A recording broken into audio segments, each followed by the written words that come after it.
Get up, go into the bathroom, and weigh myself. Check the weight, check the body fat percentage. Go downstairs, eat my breakfast. Probably a quarter cup, half a cup of cereal with like a tablespoon of milk. Grab my lunch, go to school. Be in school, starving for the first few hours. If I wasn't hungry by around 9 o'clock, I would know that I had eaten too much at breakfast so that the next day I would eat less. No snack. No, not allowed. Go to next class. Hungry the entire time. 11:30, lunchtime. Why is it lunchtime? Because it's been 4 hours since I ate breakfast. Had to be 4 hours. Go to third block. Hungry again, of course. Starving by 2:25. Go home. Can't eat. Wait till dinner. Eat dinner. Serve myself. Weigh myself. Then go to bed. Wake up the next morning and do the same thing. When I did the show 12th Night, I would only eat like the salads or like carrot sticks or something whenever they brought us dinner. I wouldn't eat very much. So I went from 120 pounds to 116 pounds. And I hadn't weighed that much probably since 8th grade. And this was about my sophomore year. So it was kind of like, ooh, this is different. I feel more comfortable. I feel more secure. And so I didn't even consciously decide to start starving myself. It was more like, just don't gain those 4 pounds back. And then it got to the point where I was restricting so much that I started to lose weight, even more weight than I ever intended, because I never intended to actually keep losing. It turned itself into the disorder.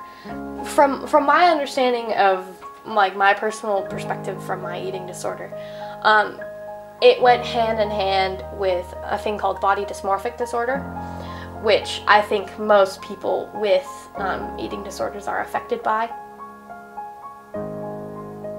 When I would look at myself in the mirror, I would not see a difference. I could not tell that I was so thin. But the big thing that made me realize that there was something wrong was when my nails started flaking. And I would Google it and Google it and Google it. And I kept trying to find an answer that wasn't the one that I knew was the reason. I kept on finding malnutrition. I'm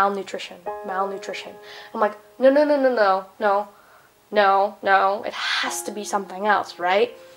My body itself told me everything that was wrong before my mind could recognize it.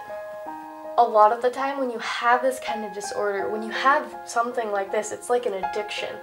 So it starts off with you thinking, oh hey, like this is gonna be something in my life that I can control, and then it just gets out of hand and you can't stop it anymore. Mentally, I felt anxious, guilty, also unsatisfied, because no matter how many pounds I would be losing, I would still be looking at myself and be like, nope, not quite there yet. My family would try and confront me about it. When they would, it came out as anger and frustration instead of compassion and caring. My sister used to yell at me because she would just yell at me like, why don't you eat? You need to eat. I can remember almost every negative thing anyone has ever called me, but a lot of the positive things just like drift away. Those negative things would pound in my head at night, and I used to lie in bed when I was like 10 or 11 and just cry because I was like, why do I have friends? Why do people like me? I don't even like myself. And so trying to tell my family or trying to tell my friends, they couldn't comprehend why. And they would get frustrated with themselves because they couldn't understand, and then they would get frustrated with me because they'd be like, why? What's wrong with you? Like, there's no reason why you should be feeling that way. And yeah, sure, there really wasn't a reason. The problem was that no one was willing to put their own logic behind and just listen to what I had to say. My family was noticing that I wasn't even eating my favorite foods anymore. The term is fear foods. They became fear foods. The big thing that turned my life around and put me on the road to recovery was when I had really bad stomach problems. And so my mom ended up taking me to the doctor. I was 5'6" and I weighed 100 pounds. She would show me my weight chart in this time period. It was like, oh, steady rising. And then it go like a complete line down. And she's like, well, we can't really figure out what's wrong with your stomach. So we're gonna have you go through a procedure, 2 different procedures.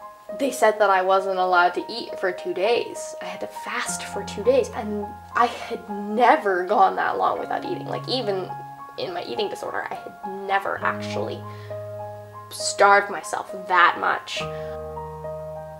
The doctor's like, if she doesn't gain weight within the 2 weeks before her next doctor's appointment, I'm holding her in for treatment. And that was terrifying. If I didn't gain weight in 2 weeks, I would have to stay in the hospital. The doctor told my mom that I have to start drinking nutrition shakes. In the little bottle, 350 calories. I would throw them away.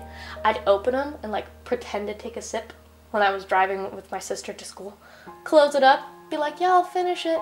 She'd walk away and I'd be like, trash can, gone. I only did that a few times because I felt so bad. Isn't that so funny? I felt so guilty. And then after that, I just gradually started like taking my medicine of sorts and drinking them with every meal until the Global Youth Leaders Conference in Vienna, Austria.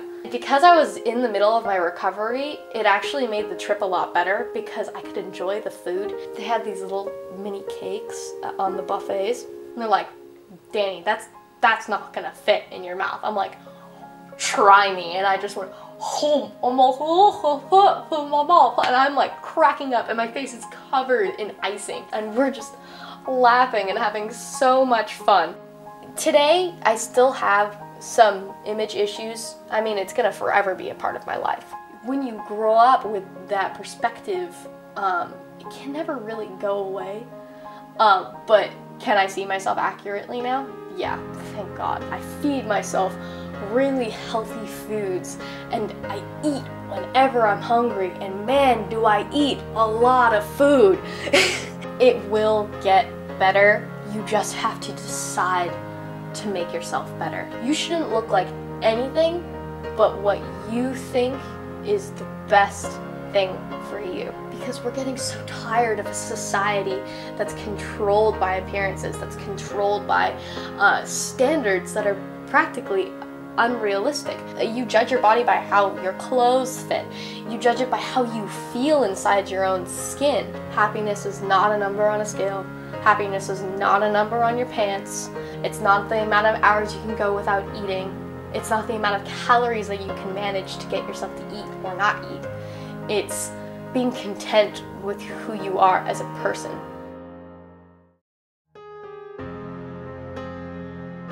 Yes, love takes a lot of hard work, don't it? Oh, back to the masked fools, y'all. They